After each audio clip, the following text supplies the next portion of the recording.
സൂരജ്, ഇനി മിനിറ്റുകൾ മാത്രമേ ഉള്ളൂ. സാമ്പിൾ വെടിക്കെട്ടിനായി കാത്തിരിക്കുകയാണ് എല്ലാവരും. എന്തൊക്കെയാണ് അവിടെ നിന്നുള്ള വിവരങ്ങൾ, സൂരജ്?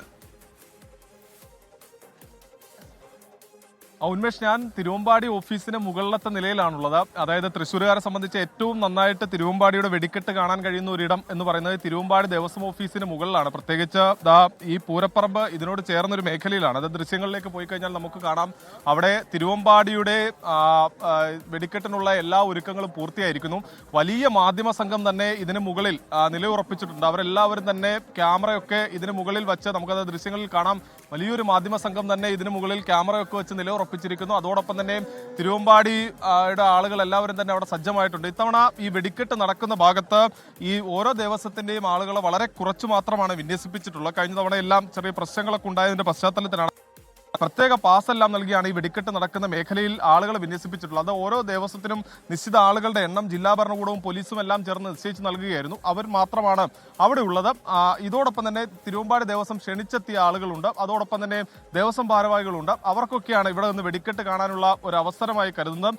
നിരവധി ആളുകൾ തന്നെ, അതായത് വൈകുന്നേരം ഒരു 3 മണിയോടൊക്കെ കൂടി തന്നെ നമ്മളിപ്പോൾ നിൽക്കുന്ന ഈ മേഖലയിൽ നിലയുറപ്പിച്ച ആളുകളുണ്ട്. അവരെല്ലാവരും തന്നെ വൈകുന്നേരം 3 മണിക്കൊക്കെ കയറി ഇവിടെ നിലയുറപ്പിച്ചതാണ്. കാരണം ഈ മുൻവശത്ത് നിന്ന് വെടിക്കെട്ട് കാണാൻ സാധിക്കുക എന്നുള്ളതാണ് അവരെല്ലാവരും ലക്ഷ്യം വെക്കുന്നത്. പ്രത്യേകിച്ച് ഒരു ഞായർ അവധിയാണ്. അതുകൊണ്ട് തന്നെ വലിയ തിരക്കാണ് ഈ സാമ്പിൾ വെടിക്കെട്ടിനെല്ലാം തന്നെ ഇവിടെ. അതായത് സാമ്പിൾ വെടിക്കെട്ട് കാണാനൊക്കെ വലിയ തിരക്കാണ് അനുഭവപ്പെടുന്നത്. കാരണം ഈ സ്വരാജ് റൗണ്ടൊക്കെ നിറഞ്ഞു കവിഞ്ഞ്, അതായത് ഒരു 5:30 കൂടി സ്വരാജ് റൗണ്ടിലൂടെ ഞാനൊന്ന് നടന്നിരുന്നു. ആ സമയത്തെല്ലാം തന്നെ വലിയ തിരക്ക്. ഇപ്പോൾ നമ്മളോടൊപ്പം ചേരുന്നത് പട്ടാമ്പിയിൽ നിന്നൊക്കെ വന്ന കുടുംബമാണ്. നമ്മൾ ഇവരുമായിട്ട് സംസാരിച്ചിരുന്നു.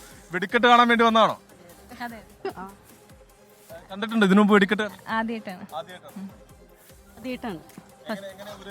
എങ്ങനെ പ്രതീക്ഷിക്കുന്നത്? ഭയങ്കര എക്സൈറ്റ്മെന്റ് ആണുള്ളത്.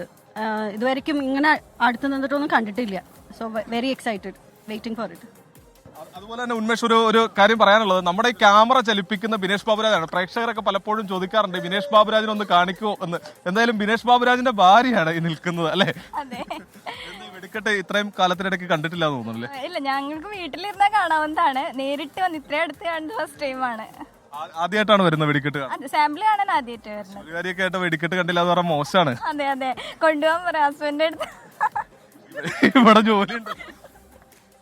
എന്തായാലും അത് തന്നെയാണ്. അതായത് ചെറിയ കുട്ടികളൊക്കെ ഉണ്ട്. മോളെ, വെടിക്കെട്ട് കാണാൻ വന്നാണോ? എന്താ കാണാൻ ഉദ്ദേശിച്ചത്? പൊട്ടുന്ന കാണോ? ചെറിയ കുട്ടികളൊക്കെ ഉണ്ട്. അതേപോലെ തന്നെ നിരവധി കുടുംബങ്ങൾ ഇത്തരത്തിൽ ഇതിന് മുകളിലെല്ലാം തന്നെ നിലയുറപ്പിച്ചിട്ടുണ്ട്. എല്ലാവരും വലിയ ആകാംക്ഷയിലാണ്. തിരുവമ്പാടിയെ സംബന്ധിച്ച് തിരുവമ്പാടി ചില സസ്പെൻസുകൾ ഒളിപ്പിക്കുന്നുണ്ട്. പ്രത്യേകിച്ച് അവർ പറയുന്നത് ഈ ആകാശത്ത് സമൂഹത്തിന് തന്നെ ഒരു നന്മ നൽകുന്ന ഒരു സന്ദേശം അത് ആകാശത്ത് വിരിയിക്കും എന്നുള്ളതാണ് അവർ പറയുന്നത്. ആ സന്ദേശം എന്താണ് എന്ന് നമുക്കറിയാം. പക്ഷെ അത് ആ വെടിക്കെട്ടോടുകൂടി തന്നെ പ്രേക്ഷകർ അറിയട്ടെ എന്നുള്ളതാണ് കരുതുന്നത്. അതോടൊപ്പം തന്നെ ഈ ഭീകരാക്രമണത്തിന്റെ ഒക്കെ പശ്ചാത്തലത്തിൽ ഇന്ത്യയുടെ കരുത്ത് വിളിച്ചോതുന്ന, അല്ലെങ്കിൽ ഇന്ത്യയുടെ ശക്തി വിളിച്ചോതുന്ന ഒരു വെടിക്കെട്ട് അത് മാനത്ത് നടത്തും എന്നുള്ളതാണ് തിരുവമ്പാടി പ്രഖ്യാപിച്ചിരിക്കുന്നത്. അങ്ങനെ നിരവധി സസ്പെൻസുകൾ തിരുവമ്പാടി പ്രഖ്യാപിക്കുന്നുണ്ട്, ഒളിപ്പിക്കുന്നുണ്ട്.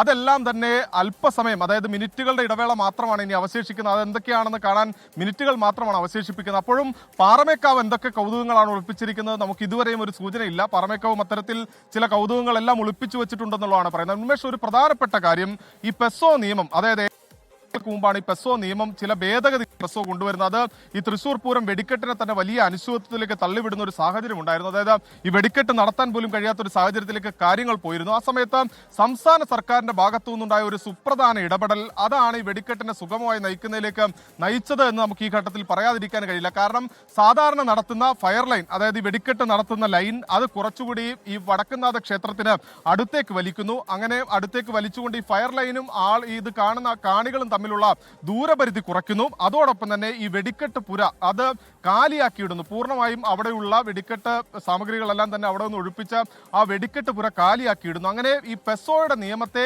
ഏത് തരത്തിൽ നിയമപരമായി മറികടക്കാമെന്ന് സംസ്ഥാന സർക്കാർ ആലോചിക്കുന്നു. അതിൽ AGയുടെ നിയമോപദേശം തേടുന്നു. ആ നിയമോപദേശത്തിന്റെ എല്ലാം അടിസ്ഥാനത്തിൽ ഈ പെസോയുടെ നിയമ ഭേദഗതികളെ തന്നെ മറികടന്നുകൊണ്ട് സുഗമമായി, അതായത് ഒരു പതിറ്റാണ്ടിനിടയ്ക്ക് ഈ സ്വരാജ് റൗണ്ടിൽ നിന്ന് ഈ വെടിക്കെട്ട് കാണാൻ കഴിയുന്ന ഒരു അസുലഭ നിമിഷം അദൃഷ്ടം എന്ന് പറയേണ്ടിയിരിക്കുന്നു. കാരണം കഴിഞ്ഞ ഒരു പതിറ്റാണ്ടിനിടയ്ക്ക് ഈ സ്വരാജ് റൗണ്ടിൽ നിന്ന് ആർക്കും തന്നെ വെടിക്കെട്ട് കാണാൻ കഴിഞ്ഞിരുന്നില്ല. അത്തരത്തിൽ സംസ്ഥാന സർക്കാരിന്റെ ഒരു ഇടപെടലിലൂടെ സ്വരാജ് റൗണ്ടിൽ നിന്ന് തന്നെ ഇക്കുറി വെടിക്കെട്ട് കാണാൻ കഴിയുന്ന ഒരു തരത്തിലേക്ക് മാറിയിരിക്കുന്നു. പക്ഷെ പാറമേക്കാവിന്റെ വെടിക്കെട്ട് നടക്കുന്ന ഭാഗത്തിൽ അത്തരത്തിൽ സ്വരാജ് റൗണ്ടിൽ നിൽക്കാൻ കഴിഞ്ഞില്ലെങ്കിൽ പോലും തിരുവമ്പാടിയുടെ ഭാഗത്ത് നിൽക്കാൻ കഴിഞ്ഞില്ലെങ്കിൽ പോലും പാറമേക്കാവിന്റെ അവിടെ നിന്ന് സ്വരാജ് റൗണ്ടിൽ നിന്ന് സുഗമമായി വെടിക്കെട്ട് കാണാൻ കഴിയുന്ന ഒരു സൗകര്യമുണ്ട്. എന്തായാലും എല്ലാ ഒരുക്കങ്ങളും പൂർത്തിയായിരിക്കുന്നു. ഇനി മിനിറ്റുകളുടെ കാത്തിരിപ്പ് മാത്രമാണ് അവശേഷിക്കുന്നത്. ഉന്മേഷ്.